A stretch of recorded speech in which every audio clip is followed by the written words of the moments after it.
na wag mong lolokohin. Kasi kapag nag-umpisa kang magloko, yan ang sisira sa lahat. Tapos na ang laban kapag nagloko ka.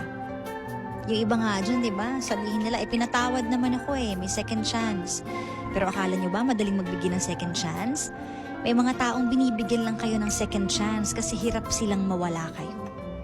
Hindi pa nila kaya. Pero yung pain inside, it's killing them. Every moment na tinitignan nila kayo, naaalala nila yung pain.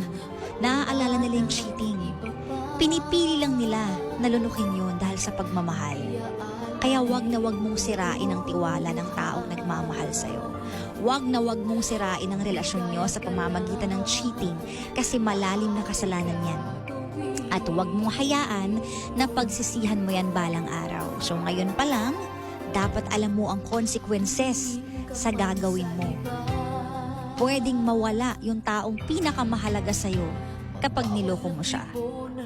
So ayusin mo ang pagmamahal mo sa kanya. Totoong pagmamahal at walang halong pagluloko.